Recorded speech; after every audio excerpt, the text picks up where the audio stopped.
गीता व्यवहार में भाग 12। श्रोत्रम चक्षु स्पर्शनम च रसनम घ्राणमेव च अधिष्ठाय मनश्चायम विषयानुपसेवते। 15वां अध्याय 9वां श्लोक।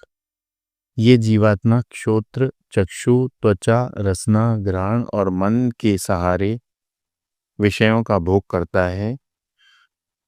उत्क्रामंतम स्थितम वापि भुंजानम व गुणान्वितम विमूढ़ा नानु पश्यन्ति ज्ञान चक्षुषः। 15वां अध्याय 10वां श्लोक।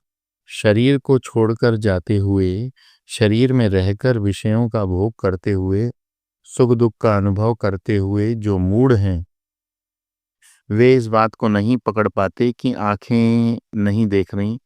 जो इन आंखों के पीछे बैठा है वह देख रहा है। कान नहीं सुन रहे, सुनने वाला कानों के पीछे बैठा है। लेकिन जिनके ज्ञान चक्षु खुल गए हैं, उनको ये बात स्पष्ट हो जाती है कि देह से देही अन्य है। जीव के प्रसंग को बताने का मूल उद्देश्य नहीं है। जीव के प्रसंग को बताने का मूल उद्देश्य यही है कि देह में रहने वाला देही देह से अन्य है।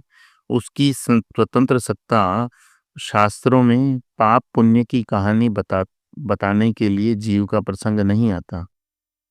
एक बार हमने ये बात स्वीकार कर ली कि देह में रहने वाला देही देह से अन्य है, तो देह को कुछ भी नहीं हो सकता। देह को कुछ भी हो, लेकिन देही को कुछ भी नहीं हो सकता। जैसे रूप रंग से आंखें अन्य हैं, रूप रंग को हटा दो तो आंखों को कुछ नहीं होगा। आंखों से मन अन्य है, आंखें अंधी हो गई तो मन को कुछ नहीं होगा। इसको हमने ठीक से ग्रहण कर लिया तो जन्म मृत्यु का विचार अंतःकरण से हमेशा के लिए निकल जाएगा। शास्त्र हमको बताने के लिए पिछले जन्म के पाप पुण्य के कारण हमको इस जन्म में सुख दुख मिल रहे हैं। इस जन्म के पाप पुण्य के कारण अगले जन्म में सुख दुख मिलेंगे। शास्त्रों का ये बताने का प्रयोजन है कि हम एक अखंड सत्ता हैं। इस अखंड सत्ता को लखाने के लिए जीव का प्रसंग आता है। इसलिए नहीं आता कि प्रत्येक देह में ये जीव है। ये विचार गलत है। 13वें अध्याय में भगवान ने बताया, क्षेत्रज्ञम चापि माम विद्धि सर्व क्षेत्रेषु भारत क्षेत्र क्षेत्रज्ञयोर ज्ञानम यत्तज्ज्ञानम ज्ञानम मतम मम। 13वां अध्याय 2वां श्लोक। सभी देहों में एक ही क्षेत्रज्ञ है, अनेक नहीं। शास्त्रों में जीव का प्रसंग इसलिए आता है, हम स्वयं को देह से अन्य स्वीकार करें। जब हम अपने आप को देह से अन्य स्वीकार करते हैं तो पता चलता है कि जागृत अवस्था में जो भी कुछ हो रहा है वह स्थूल देह के संदर्भ में हो रहा है। एक बार एक बुढ़ऊ ने हमको पूछा, स्वामी जी मुझे बहुत दिन से यह डर परेशान कर रहा है कि मेरे मरने के बाद मेरी पत्नी मेरे बच्चों का क्या होगा। हमने कहा, जिनको देखकर आप दुखी हो रहे हो उनसे जाकर पूछो, वे आपके जाने की प्रतीक्षा ही कर रहे हैं। बाबूजी आप बताओ, बहुत हो गया। हमको भी लगता है कि हमारे जाने के बाद क्या होगा। जब मैं भी नहीं तो मेरे बीवी बच्चे कहाँ, मेरी धन दौलत कहाँ, मेरा अच्छा बुरा कहाँ। ये सब मैं पर आधारित है। जब मैं गायब हो गया तो दुनिया खराब हो गई। देहात्म भाव की निवृत्ति की ही आध्यात्मिक साधना है, जिसके लिए शास्त्रों में प्रसंग आते हैं। अधिकतर हम अपने दुख के लिए अन्य को बदनाम करते हैं। यदि हम पति हैं तो मेरे को दुख का कारण मेरी पत्नी, पत्नी है तो दुख का कारण पति, माता पिता हैं तो बच्चों को के कारण परेशान हैं।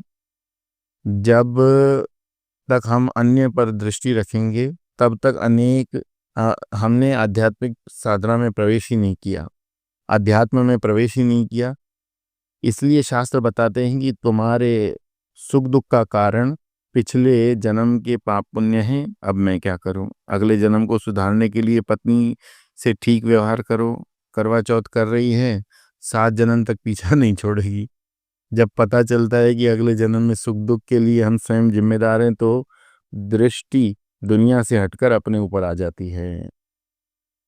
जब ध्यान अपनी ओर आ जाता है तो तब विचार आता है कि मैं कौन हूँ। मैं आदमी के रूप में दुखी नहीं हूँ। आदमी के रूप में मेरे मन में कोई संकल्प विकल्प नहीं आते।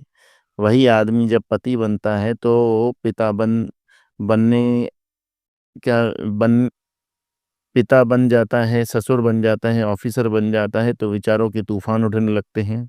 इसलिए जीव का प्रसंग हमको पाप पुण्य स्वर्ग नरक के चक्कर को बताने के लिए नहीं है, ये बताने के लिए है कि हम एक अखंड सत्ता, जब ये बात पक्की हो गई हो जाएगी तब हम डर डर कर नहीं जिएंगे। जिस व्यक्ति ने धर्म का जीवन जिया, जिसने योग का जीवन जिया, उस व्यक्ति को यदि मरने का और पाप पुण्य का डर है तो उसने कुछ भी नहीं समझा।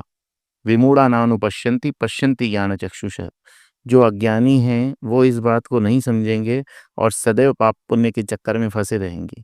जो समझदार हैं वो इस चक्कर में सदैव के लिए इस चक्कर से मुक्त हो जाएंगे।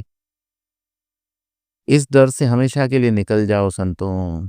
आगे कहते हैं, यतन्तो योगिनश्चैनं पश्यन्त्यात्मन्यवस्थितं यतन्तो अप्यकृतात्मानो नैनं पश्यन्ति चेतसः। 15वां अध्याय 11वां श्लोक। जो प्रयत्नशील योगी हैं वे परमात्मा को अन्य स्वीकार नहीं करते। प्रयत्नशील योगी वे हैं जिन्होंने शास्त्रों का अध्ययन करके जीव जगत ईश्वर परब्रह्म परमात्मा क्या है इसको स्पष्टता से जाना। ऐसा योगी जब साधना करेगा, ध्यान करेगा, तो वो ध्यान के द्वारा अपनी उपाधि का त्याग करके अपने स्वरूप में निष्ठा प्राप्त करेगा। उसके लिए समाधि लगी या नहीं लगी उसे कोई फर्क नहीं पड़ता।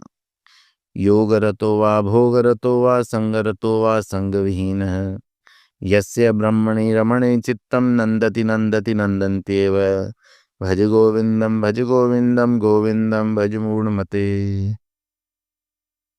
चैर पटपंजरी का 19वां श्लोक। यह 2 घंटे की समाधि की बात नहीं, जीव का प्रत्येक क्षण ध्यानमय होना चाहिए।